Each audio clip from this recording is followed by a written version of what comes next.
Freelance Pakistan team की जानिब से आलमी गांव के वासियों को बिलखसूस graphic designers, web interactive designers, UI UX designers और मोशन ग्राफिक डिजाइनर्स को वेलकम, खुशामदीद और अस्सलाम वालेकुम। आज हम बात करेंगे इलस्ट्रेटर की बेसिक शेप्स के हवाले से। इलस्ट्रेटर में डिफरेंट बेसिक शेप्स जो हैं वो आप देख सकते हैं टूल बार में। अगर आप यहाँ पे आए, ये जिस जगह पे आपको स्क्वायर या रेक्टेंगल नजर आ रहा है, अगर आप इसके ऊपर क्लिक करें तो ये एक छोटी सी मिनी टूल बार ओपन हो जाती है, या आप इसके ऊपर राइट क्लिक करें और ये छोटी सी मिनी टूल बार जो है ये आपके सामने ओपन हो जाएगी।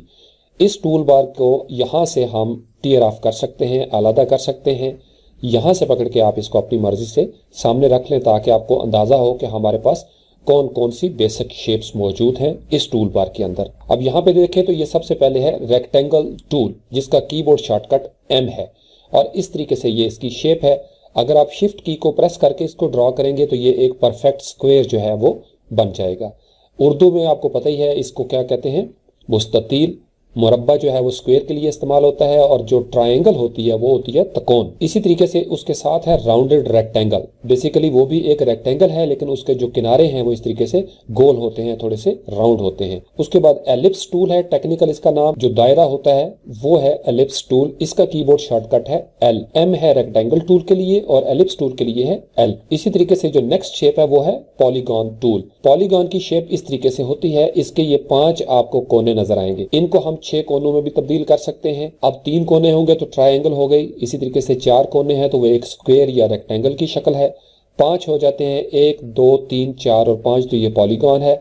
इसी तरीके से आगे जो है इसके 6 भी हो सकते हैं, 7 भी हो सकते हैं, 8 भी आप इसको कर सकते हैं। इसी तरीके से नेक्स्ट जो है वो इन शेप्स के अंदर वो है स्टार टूल। इसकी मदद से आप सितारे बना सकते हैं। अब ये जो 5 कोने वाला आपने सितारा बनाना है या 6 वाला बनाना है या 7 वाला बनाना है तो ये आपके ऊपर डिपेंड करता है। हम इजीली इसको इलस्ट्रेटर के अंदर ड्रॉ कर सकते हैं। तो लास्ट इसके अंदर जो है वो है फ्लेयर टूल। फ्लेयर जैसे आपने रोशनी का फर्ज कर लें, आपने कैमरे से कोई तस्वीर खींची है तो आपने देखा होगा कि अक्सर वो शुआएं निकल रही होती हैं और सूरज से लेकर नीचे तक एक वो लाइन सी खींची हुई है, दरमियान में दायरे, तो वो बेसिकली एक फ्लेयर है, एक रोशनी के दायरे से बनते हैं। तो बेसिकली ये जो 6 आपको शेप्स नजर आ रही हैं इलस्ट्रेटर के अंदर, ये वो बुनियादी शेप्स हैं ज्योमेट्री की, जिनकी मदद से आप हर वो शेप बना सकते हैं जो आप सोच सकते हैं। अगर हम थोड़ा सा इंटरनेट के ऊपर सर्च करें तो ये मैंने लिख के पहले रख लिया था ताकि टाइम हमारा बच जाए, इसलिए मैंने पहले से ये लिंक्स जो है ये ओपन करके रख लिए थे।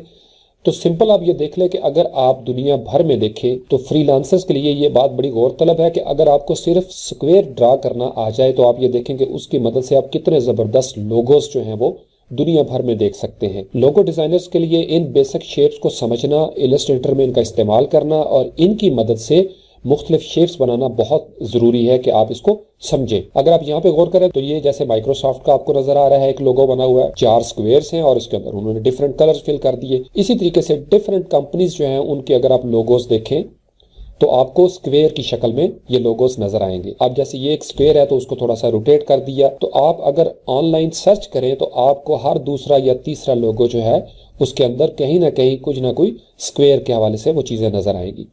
इसी तरीके से अगर आप सर्कल्स के हवाले से देखें तो सर्कुलर फॉर्म में लोगोस जो हैं ये भी आपको हर जगह पे नजर आएंगे। जैसे ये मास्टर कार्ड का है तो जिनका पेरियर पे कार्ड है अगर आप उसके ऊपर देखें तो ये मास्टर कार्ड का आपको लोगो वहां पे भी नजर आएगा। इसी तरीके से ये ऑडी का है, फिर ये डिफरेंट जैसे नासा का है, ये एक सर्कल की शक्ल में, यानी बड़ी बड़ी कंपनीज हैं, बड़े बड़े बिजनेसेस हैं जिनके अंदर हमें सर्कुलर फॉर्म में लोगोस नजर आएंगे। इसी तरीके से यहाँ पे अगर आप देखें वो कंपनी लोगोस जिनके अंदर रेक्टेंगल मौजूद है, बहुत बड़ी बड़ी कंपनीज हैं जिनके लोगोस के अंदर कहीं ना कहीं रेक्टेंगल की शेप जो है वो हमें नजर आएगी। इसी तरीके से अगर आप कंपनी लोगोस देखें ट्रायंगल्स के हवाले से, ऐसे लोगोस जिनके अंदर त्रिकोण है, सबसे मशहूर ये देख लें गूगल ड्राइव है, आप इसको यूज करते हैं। इसी तरीके से ये गूगल प्ले है जो आपके एंड्रॉयड एप्लीकेशन वाले जो मोबाइल है उनके अंदर भी आपको नजर आता है। तो ये बिल्कुल एक त्रिकोण की शक्ल में ये लोगो है। इसी तरीके से ये गूगल ड्राइव का है, ये मैं आपको बनाना भी सिखाऊंगा इंशाल्लाह ताला। अब यहाँ पे देख लें सिंपल सी एक ट्राइंगल है, उसको यहाँ पे कट लगा के 2 कलर्स यहाँ पे लगा दिए गए हैं। इसी तरीके से यहाँ पे नेक्स्ट आके देखें, ये मित्सुबिशी के हवाले से है, ये बेसिकली 2 ट्राइंगल्स हैं जो ऊपर नीचे कर दी गई हैं। इसी तरीके से यहाँ पे अगर आप देखें ये फेडेक्स के लोगों के अंदर आपको ये एक जो नेगेटिव स्पेस के अंदर एरो नजर आ रहा है, तो ये बेसिकली ये एक ट्रायंगल है और साथ उसके रेक्टेंगल भी मौजूद है। इसी तरीके से डिफरेंट कंपनीज के लोगोस हैं जिसके अंदर ट्रायंगल भी आपको नजर आती है। नेक्स्ट अगर हम देखें तो कौन से ऐसे कंपनी लोगोस हैं जिनके अंदर स्टार मौजूद हैं, तो अगर आप सर्च करें तो आपको इस तरीके से बहुत सारे लोगोस नजर आएंगे। स्टार तकरीबन हर जगह पे मौजूद है। ये जो सितारे हैं ये आपको हर जगह पे नजर आएंगे। इसी तरीके से अगर हम यहाँ पे सर्च करें पॉलीगॉन के हवाले से, तो पॉलीगॉन के भी लोगोस जो हैं वो आपको इस तरीके से नजर आएंगे। डिफरेंट लोगोस हैं जिनके अंदर पॉलीगॉन जो है वो इस्तेमाल होती है। ये तो था जो लोगोस के हवाले से है कि आपने ये जो बेसिक शेप्स यहाँ पे इलस्ट्रेटर में ड्रॉ करनी है और इनको सीखना है आज। तो इसलिए मैं चाह रहा हूँ कि आपको अंदाजा हो कि ये कितना इंपॉर्टेंट है इनको सीखना समझना। तो अभी तक हमने बात की है लोगोस के हवाले से। अब हम देखते हैं कि अगर हमने इन शेप्स को बनाना सीख लिया तो इनकी मदद से हम पैटर्न्स भी बना सकते हैं। तो यहाँ पे अगर आप क्लिक करें तो ये मैंने लिखा है ट्राइंगल पैटर्न्स। सिर्फ इतना लिख के मैंने सर्च की तो ये गूगल के अंदर आपको नजर आएंगे बहुत सारे पैटर्न्स जिसका आप बैकग्राउंड बना सकते हैं। फ्लायर के ऊपर, ब्रोशर के ऊपर, आपने कोई एनुअल रिपोर्ट बनानी है, कैलेंडर बनाना है, या कोई भी ऐसी चीज जिसको वेबसाइट के हवाले से आप उसका कोई बैकग्राउंड बनाना चाहते हैं, तो ये वो पैटर्न्स है जो ट्राइंगल से बने हैं। और ये बहुत आसान है इलस्ट्रेटर और फोटोशॉप में ट्राइंगल के पैटर्न्स बनाना या किसी भी किस्म के पैटर्न्स बनाना। इसी तरीके से अगर हम सर्च करें स्क्वायर पैटर्न्स के हवाले से, तो अब ये देखें किस कदर खूबसूरत स्क्वायर पैटर्न्स जो है ये आपको नजर आएंगे। आमतौर पर हमारे घरों में जो टाइलें लगती हैं, मस्जिदों के अंदर भी आपने टाइल वर्क देखा होगा, तो वो स्क्वायर की शक्ल में होता है और उस एक स्क्वायर के अंदर एक पैटर्न होता है जो रिपीट करता चला जाता है इस तरीके से, और हमें नजर आता है कि एक वो बिल्कुल कंटिन्यूस पैटर्न, लगातार पैटर्न जो है वो बना हुआ है। इसी तरीके से अगर आप सर्कुलर पैटर्न्स की सर्च करें तो यहाँ पे आप देखेंगे किस कदर खूबसूरत इसके रिजल्ट जो है वो हमारे सामने आ जाते हैं। रेक्टेंगुलर पैटर्न्स के अंदर अगर हम सर्च करके देखें तो ये आपको पैटर्न्स आपको डिफरेंट जो पुरानी बिल्डिंग्स हैं उनके अंदर भी नजर आएंगे। इसी तरीके से खूबसूरत अंदाज में जो बॉर्डर्स होते हैं, सर्टिफिकेट वगैरह होते हैं, उनके किनारों पे जो बॉर्डर होता है वो सारे का सारा आपको रेक्टेंगुलर शेप में नजर आएगा। पॉलीगॉन पैटर्न्स की अगर हम सर्च करें तो इस तरीके से यहाँ पे अगर आप देखें तो खूबसूरत अंदाज में ये पॉलीगॉन का पैटर्न बना हुआ है और दरमियान में हमें ये स्टार भी नजर आ रहा है 6 कोनों वाला। तो इस तरीके से ये डिफरेंट पैटर्न जो है वो भी आप क्रिएट कर सकते हैं। तो अब हम देखते हैं इलस्ट्रेटर में इन शेप्स को किस तरीके से इस्तेमाल किया जा सकता है। इलस्ट्रेटर के अंदर ये शेप्स बिल्कुल ईजी पीजी हैं, ऐसे जैसे हलवा होता है। आपने सिंपल यहाँ से शेप लेनी है और उसको ड्रॉ कर लेना है। अगर हम नए आर्ट बोर्ड पे जाएं शिफ्ट पेज डाउन के साथ, तो ये मैंने एक कीबोर्ड शॉर्टकट इस्तेमाल किया है। अगर आपने मुख्तलिफ आर्ट बोर्ड्स के अंदर साइकिल थ्रू करना हो कि एक आर्ट बोर्ड से दूसरे आर्ट बोर्ड की तरफ मैं चाहूँ, तो शिफ्ट की प्रेस करके पेज अप करेंगे तो ऊपर की तरफ ये जाएगा। ये पहला आर्ट बोर्ड था जिसपे हम डिस्कशन कर रहे थे। पेज डाउन करूंगा तो इससे नेक्स्ट वाला आर्ट बोर्ड जो है वो आ जाएगा। लेकिन चूंकि इसके अलावा आर्ट बोर्ड मौजूद नहीं है, अगर होते तो शिफ्ट पेज डाउन में करता जाता तो वो जो 50, 60 या 100 आर्ट बोर्ड भी होंगे तो इस तरीके से मैं उसके दरमियान साइकिल थ्रू कर सकूंगा। अब यहाँ से हम इस लेयर को सिलेक्ट कर लेते हैं ताकि हमारा जो काम है वो इस लेयर के अंदर हो। आर्ट बोर्ड में हम वापस आ गए। यहाँ से हमने सबसे पहले रेक्टेंगल टूल जिसका कीबोर्ड शॉर्टकट M है वो सिलेक्ट कर लिया। जो ही आप उसको सिलेक्ट करते हैं तो इसके दो तरीके हैं। एक है आपने मैनुअली इसको ड्रॉ करना है इस तरीके से। आप ये देखें जब मैं इसको ड्रॉ करने लगता हूँ तो ये साथ उसकी विड्थ और हाइट भी नजर आ रही है। और अगर मैं इसको यहाँ पे छोड़ देता हूँ तो जो यहाँ पे मेरा फिल कलर होगा या यहाँ पे या इस तरीके से जो इसका स्ट्रोक होगा वो स्ट्रोक यहाँ पे डिस्प्ले होना शुरू हो जाएगा। स्ट्रोक की विड्थ जो है वो मैं यहाँ से कंट्रोल कर सकता हूँ कि स्ट्रोक फर्ज कर लें मुझे 18 पॉइंट का चाहिए और फिल कलर जो है वो मेरा इस तरीके से है। अगर स्ट्रोक मुझे इन साइड पे चाहिए तो मुझे स्ट्रोक के इस जगह पे क्लिक करना होगा। और यहाँ से ये देखें ये चेक है, ये अभी सेंटर में है। यहां से मैं करूंगा तो इनसाइड हो जाएगा, यानी ये जो ग्रीन कलर की आपको बॉर्डर नजर आ रहा है गाइड जो है इसके अंदर वाली साइड पे स्ट्रोक लग गया है। अगर मैं इसको आउटर साइड पे लेके जाना चाहता हूं कि ये जो ग्रीन लाइन है इसके बिल्कुल अपोजिट साइड पे ये चला जाए तो फिर मैं यहां से इसको क्लिक कर दूंगा। तो यहाँ पे अगर आप देखें तो ये साइज जो है ये बड़ा हो गया इसका, क्योंकि अब जो स्ट्रोक है 18 पॉइंट्स का वो इस गाइड से बाहर है। तो ये डिफॉल्ट वैल्यू है कि आधा ऊपर होता है आधा नीचे होता है। इसी तरीके से अगर आपने अपने स्ट्रोक को राउंड करना है तो आप इसको क्लिक कर देंगे। अगर आपने कॉर्नर्स को राउंड करना है तो इस तरीके से कर देंगे। तो यहाँ पे देखा आपने ये कॉर्नर्स जो है ये थोड़े राउंड हो गए हैं। डिफॉल्ट वैल्यू जो है ये इस तरीके से माइटर जॉइन के साथ है। इसी तरीके से बट कैप जो है वो डिफॉल्ट वैल्यू होती है। तो ये बेसिकली एक रेक्टेंगल आपने ड्रा कर दी। अब इस रेक्टेंगल के अंदर ये देख लें, ये यहाँ से आप इसको राउंड कर सकते हैं। इसके बारे में हम पहले भी बात कर चुके हैं। इसी तरीके से फर्ज कर लें अगर आपने किसी एक एंकर पॉइंट को डिलीट करना है या एडिट करना है या रिमूव करना है तो उसको हम सिलेक्ट करेंगे और इस तरीके से मूव करके हम उसको अपनी मर्जी से किसी भी जगह पे ले जा सकते हैं। तो ये बेसिकली इस तरीके से रेक्टेंगल के साथ भी आप डिफरेंट शेप्स जो है वो बना सकते हैं। दूसरा तरीकाकार ये होता है कि आपने यहाँ से रेक्टेंगल सेलेक्ट की या आपने यहाँ से सिलेक्ट कर ली या आपने कीबोर्ड से M प्रेस कर दिया। तो वंस आपने क्लिक करना है। जब वंस आपने क्लिक कर दिया तो ये डायलॉग बॉक्स ओपन होगा।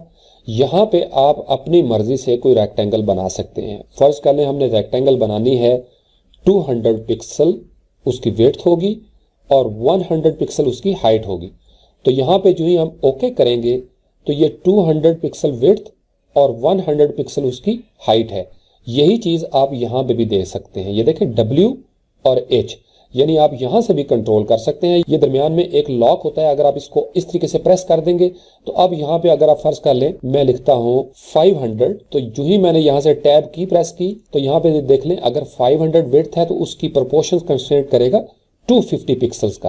तो इस तरीके से मैं यहां से भी इसको कंट्रोल कर सकता हूं अगर मुझे एग्जैक्ट रेक्टेंगल चाहिए। अगर आपने यहां से रेक्टेंगल सेलेक्ट की और यहां से ड्रा करते हुए शिफ्ट की को प्रेस कर लिया तो आपने ये देखा एक परफेक्ट स्क्वायर जो है वो ड्रॉ होना शुरू हो जाएगा। अब इसका फिल और स्ट्रोक कलर वही रहेगा जो कलर स्कीम हमने पहले चूज की थी, जब तक आप उसको चेंज नहीं करेंगे। तो यहां पे अगर आप देखें तो 238.824 पिक्सल और 238.824 पिक्सल इसकी हाइट है। चूंकि एक परफेक्ट स्क्वायर जो होता है उसकी विड्थ और हाइट उसके चारों कोने जो है वो बराबर होते हैं। तो एक रेक्टेंगल से आपने स्क्वायर भी ड्रॉ कर लिया। इसी तरीके से फर्ज कर लें अगर आपने इस शेप को थोड़ा सा चेंज करना है तो आप डायरेक्ट सिलेक्शन टूल की मदद से किसी एक एंकर के ऊपर क्लिक करेंगे और अपने कीबोर्ड से डिलीट की प्रेस कर देंगे तो ये इस तरीके से भी शेप बन जाती है। अब फर्ज कर लें आप अगर इसका स्ट्रोक खत्म कर दें, यहां से इसको हम क्रॉस कर देते हैं तो ये बेसिकली इस तरह की एक आपके पास शेप बन गई। इसी तरीके से राउंडेड रेक्टेंगल है कि अगर आपने यहां से राउंडेड रेक्टेंगल सेलेक्ट की तो इसमें फर्क सिर्फ यह है कि ये ऑलरेडी एक रेक्टेंगल जो है उसके कॉर्नर्स राउंड होंगे। तो ये जो राउंडनेस है ये आप मैनुअली भी एडजस्ट कर सकते हैं। जो इलस्ट्रेटर के लेटेस्ट वर्जन है उसके अंदर ये विजेट्स नजर आती हैं, ये कॉर्नर विजेट्स हैं। तो अगर हम इसको पकड़ के इस तरीके से ड्रैग करेंगे तो ये जो राउंडेड रेक्टेंगल है ये मजीद राउंड हो जाएगी। या अगर हम फर्ज कर लें इसको वापस लेके जाते हैं इस तरीके से तो ये एक प्रॉपर जो है वो रेक्टेंगल बन जाएगी। अगर डायरेक्ट सिलेक्शन टूल के साथ मैं सिर्फ एक एंकर को सिलेक्ट करता हूं तो सिर्फ मुझे वो वाला विजेट नजर आएगा और इसको मैं राउंड कर सकता हूं अपनी मर्जी से। ये देखिए रेडियस मुझे बता रहा है साथ साथ R के 50, 51 इस तरीके से मैं अपनी मर्जी से कोई रेडियस इसका रख सकता हूं। अगर फर्ज कर लें मैंने इसको कोई और डिजाइन देना है तो यहां से मैंने इसका एंकर सिलेक्ट किया तो अगर आप टूल बार में आए यहाँ पे कंट्रोल बार में तो ये लिखा हुआ है कॉर्नर्स। ये लाइव कॉर्नर्स है, ये जो लेटेस्ट वर्जन है उसके अंदर ये मौजूद है। इसके ऊपर आप क्लिक करेंगे तो यहाँ पे ये देख लें कॉर्नर्स के डिफरेंट जो है वो डिजाइन बने हुए हैं। अगर फर्ज कर लें मैं इसका इस तरीके से इन्वर्टेड राउंड के ऊपर क्लिक कर देता हूं तो यहां से मैं रेडियस जो है वो इसका बढ़ाना शुरू कर दूंगा तो जो शेप उसकी थी आप ये देखेंगे कि इस तरीके से ये कॉर्नर जो है वो मेरा हो जाएगा। और ये वेक्टर है चूंकि अब इसको इस तरीके से भी आप अपनी मर्जी से यूज कर सकते हैं। इसी तरीके से राउंडेड रेक्टेंगल के लिए भी ऑटोमेटिक तरीका ये है कि आपने वंस क्लिक कर देना है। जब आप वंस क्लिक कर देंगे तो यहाँ पे हम विड्थ लिख देते हैं 300 पिक्सल और हाइट उसकी लिख देते हैं फर्ज कर लें 150 पिक्सल्स और इसी जगह पे आप कॉर्नर रेडियस जो है वो एडजस्ट कर लेते हैं। लेट्स से कि हम इसका कॉर्नर रेडियस जो है वो 90 पिक्सल्स पे कर लेते हैं। तो जो ही आपने यहाँ से ओके करना है तो आप ये देखें ये राउंड शेप में एक राउंडेड रेक्टेंगल जिसका कॉर्नर रेडियस 90 पिक्सल है वो आपके सामने डिस्प्ले हो जाएगी। उसके बाद हम देखते हैं कि सर्कल जो है वो कैसे ड्रॉ करेंगे। तो यहां से आपने एलिप्स टूल ले लिया जिसका कीबोर्ड शॉर्टकट L है। अगर हम अपने कीबोर्ड से L प्रेस करेंगे तो आपने देखा वो एक्टिवेट हो गया। तो अगर शिफ्ट की को प्रेस किए बगैर मैं इसको ड्रॉ करता हूं तो ये ओवल शेप बनेगी। आपने ग्लास बनाना है, कोई राउंड शे आपने बनानी है, घड़े का मुंह बनाना है आपने, या इवन आपने साइकिल का टायर बनाना है तो आपको इसकी जरूरत पड़ेगी। तो अगर तो हम इसको शिफ्ट की प्रेस किए बगैर रखेंगे तो ये इस तरीके से ये शेप इसकी डेवलप हो जाएगी। अगर मैं यहाँ से इसका स्ट्रोक जो है वो फर्ज कर लें यही ले लेता हूँ और उसका पॉइंट जो है वो थोड़ा सा इंक्रीज कर लेते हैं तो ये उसका स्ट्रोक हो जाएगा।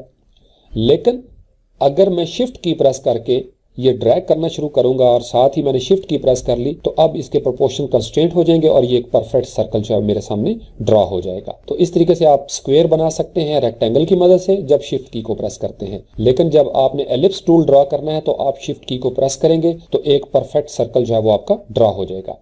इसी तरीके से ऑटोमेटिक तरीका इसका यह है कि आपने इसको यहाँ से सिलेक्ट किया, वंस आपने यहाँ पे क्लिक किया तो ये एलिप्स की विड्थ और हाइट जो है वो नजर आना शुरू हो जाएगी। अगर आप परफेक्ट सर्कल चाहते हैं तो इसको यहां से क्लिक कर देंगे, ये लिंक हो गया है। लिंक का मतलब कि जितना आप ऊपर वैल्यू लिखेंगे उतनी ही उसी हिसाब से वैल्यू नीचे आएगी। मैं यहाँ पे लिखता हूँ 500।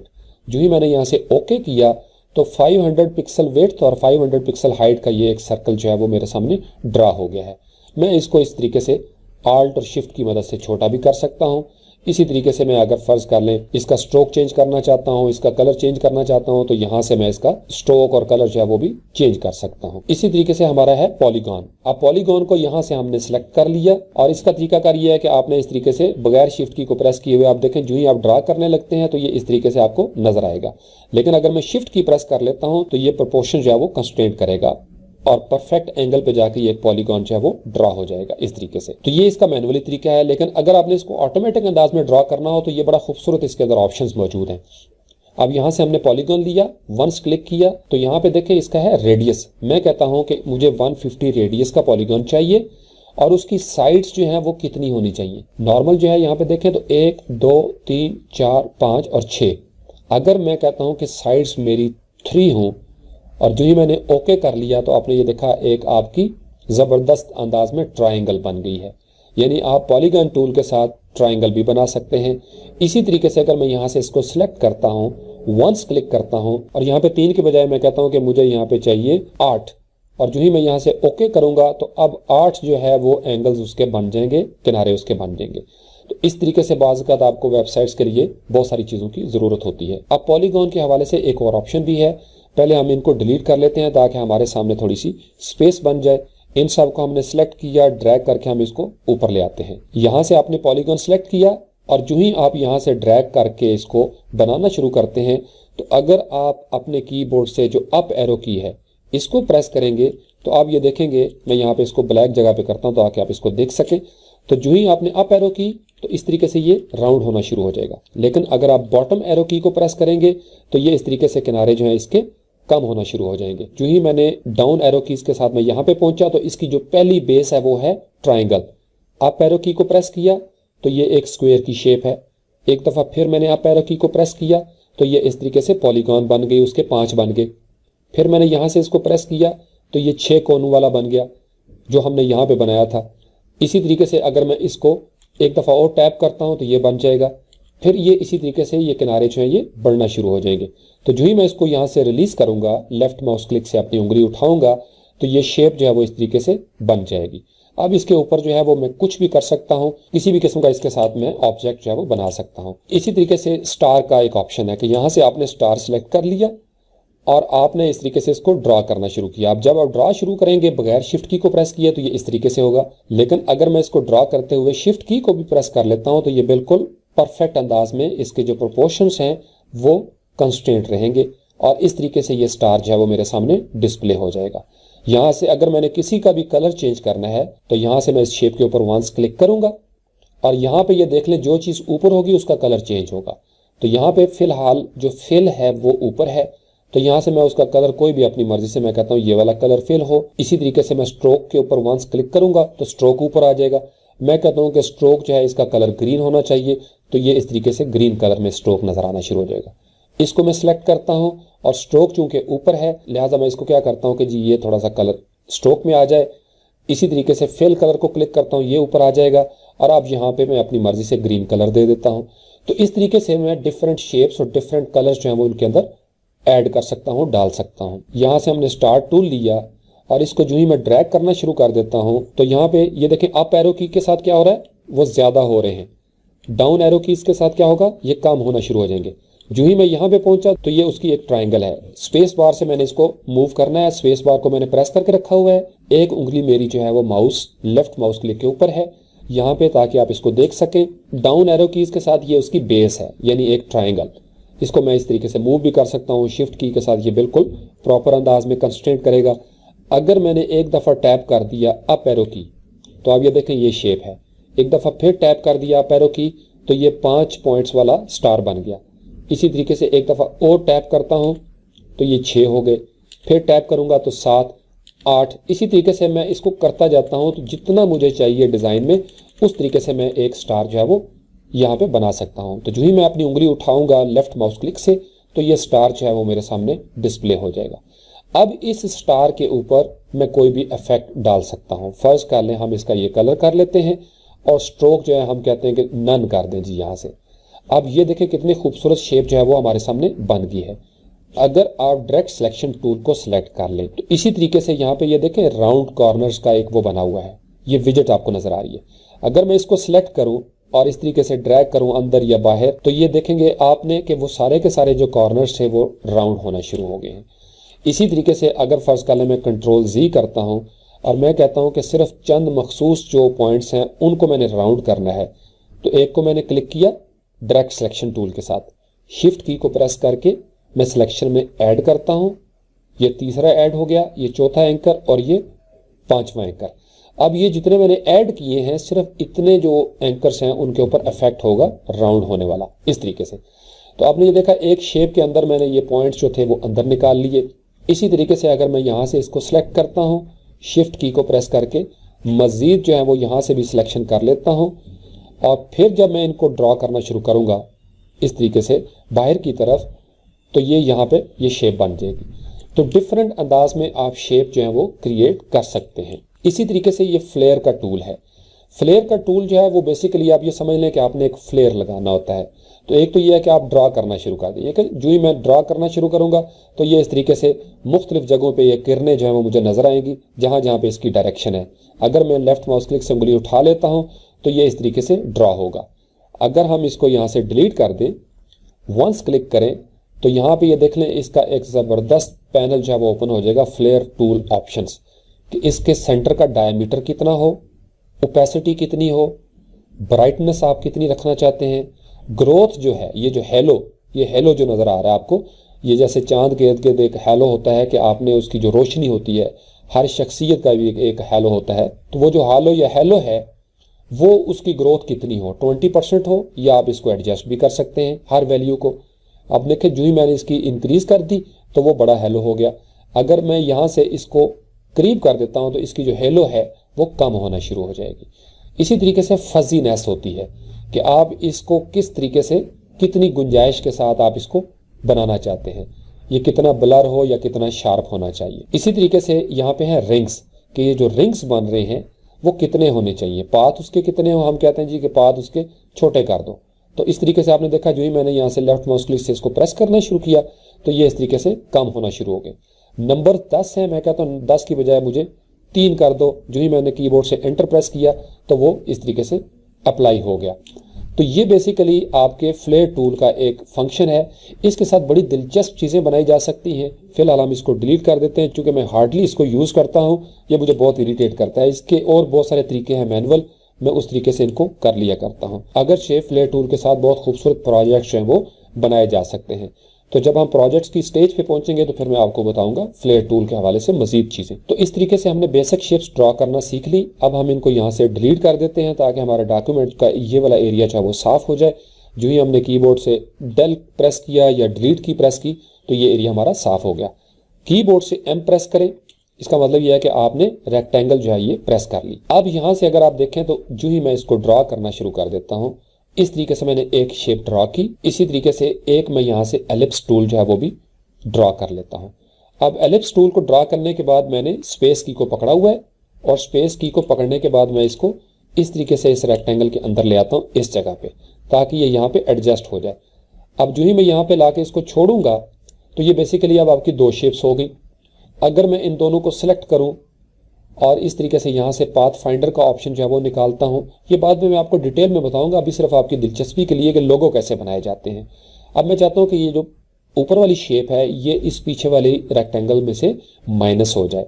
तो यहाँ पे ये है माइनस फ्रंट। तो जो ही मैं इसको क्लिक करूंगा तो अब आपकी जो शेप है वो इस तरीके से बन गई है। इसी तरीके से फर्ज करें अगर मैं यहाँ से एलिप्स टूल ड्रॉ करता हूँ और मैंने इस तरीके से एक एलिप्स बना लिया। अब इसको मैं सिलेक्ट करता हूं और कंट्रोल C कर लेता हूं, यानी मेरे पास एक कॉपी हो गई है। डायरेक्ट सिलेक्शन टूल को मैंने यहां से एक्टिवेट किया, इसके ऊपर क्लिक किया, इसका मतलब ये शेप मेरी एक्टिवेट हो गई है। और इस तरीके से मैं इसको पकड़ के नीचे की तरफ ड्रैग करता हूं इस एंकर से। अब यहाँ पे अगर मैं इसको छोड़ दूंगा तो ये शेप मेरी बन गई। अब जो इस शेप की मैंने कॉपी बनाई थी उसको मैं कंट्रोल V कर देता हूँ, तो ये बेसिकली इस तरीके से पेस्ट हो गया। तो मैं इसको ड्रैग करके इस तरीके से इसके ऊपर ले आता हूँ। अब इसका कलर जो है वो हम थोड़ा सा चेंज कर लेते हैं। लेट्स से कि हमने यहाँ से इसको थोड़ा सा डार्क कर लिया इस तरीके से।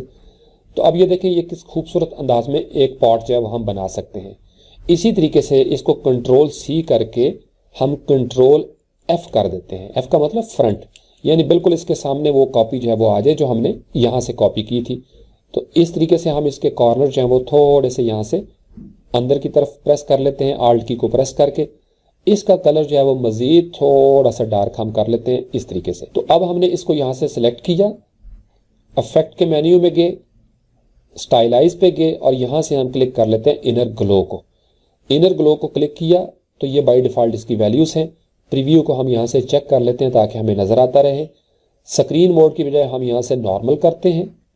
कलर जो है वो हम कर लेते हैं ब्लैक। यहाँ से हमने इसको ओके किया। उसके बाद इसकी ओपेसिटी जो है वो हम थोड़ी सी कम करते हैं।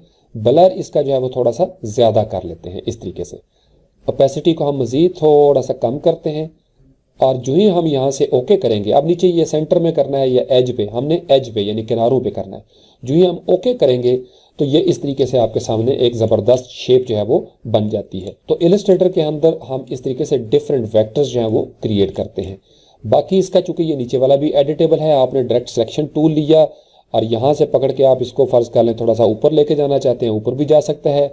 इसी तरीके से अगर आप इसको खींचना चाहें तो आप इसको एंकर्स को थोड़ा खींच भी सकते हैं। इस तरीके से आपने यहाँ से किनारा एक कर लिया, फ़र्ज़ कर लें। इसी तरीके से आपने इसको सिलेक्ट किया और आप चाहते हैं कि यहाँ से भी इसको मैं थोड़ा सा खींच लूँ, तो ये डिफरेंट शेप्स जो हैं वो बनना शुरू हो जाएंगी। इसी तरीके से अब हम ये चाहते हैं कि ये वाली शेप चूंकि ऊपर आ गई है, इसको हम राइट क्लिक करके अरेंज करते हैं और इसको हम करते हैं send to back. Send to back का मतलब पीछे चले जाओ भाई, ऊपर नहीं चाहिए। तो इस तरह के आप ज़बरदस्त गमले बना लें, आपने घड़ा बनाना है, आप डिफरेंट ऑब्जेक्ट्स बना लें और ये सारे के सारे एडिटेबल हैं और रेजोल्यूशन इंडिपेंडेंट हैं, यानी ये पिक्सलेट नहीं होंगे। आप इसको खींच के इस तरीके से बड़ा करते जाएं तो ये बड़े खूबसूरत अंदाज में आपके सामने क्रिस्प रिजल्ट जो हैं वो इसके इलस्ट्रेटर वाले नजर आना शुरू हो जाएंगे। ये सिर्फ मैंने आपको थोड़ा सा इसलिए दिखाया ताकि आपको अंदाजा हो कि बेसिक शेप्स के साथ बुनियादी तौर पर दुनिया भर के जो लोगोस हैं, मेरी एक कैलकुलेशन के मुताबिक, मैं अगर गलत नहीं तो मैं कह सकता हूं कि 80% से ज़्यादा जो लोगोस हैं वो सारे बेसिक शेप्स के ऊपर हैं। बाकी जो लोगोस हैं उसके अंदर टाइपोग्राफी है। सिंपल आपने ए लिखना है, ए लिख के उसका एक एंकर जो है वो तोड़ देना है या उसके अंदर कोई शेप डाल देनी है, कट कर लेना है। इसी तरीके से लोगोस के अंदर वेव्स हैं। तो बुनियादी तौर पर जो बेसिक शेप्स हैं ये लोगो वर्ल्ड के अंदर रूल करती हैं। तो बेसिक शेप्स को ज़रूर समझ लें। फिर जब हम आगे पहुंचेंगे शेप बिल्डर टूल के ऊपर या पाथ फाइंडर को हम डिटेल में देखेंगे तो फिर आपको अंदाज़ा होगा कि इन बेसिक शेप्स की मदद से हम कितनी कॉम्प्लेक्स, कितनी क्रिएटिव शेप्स जो हैं वो बना सकते हैं। Thank you very much.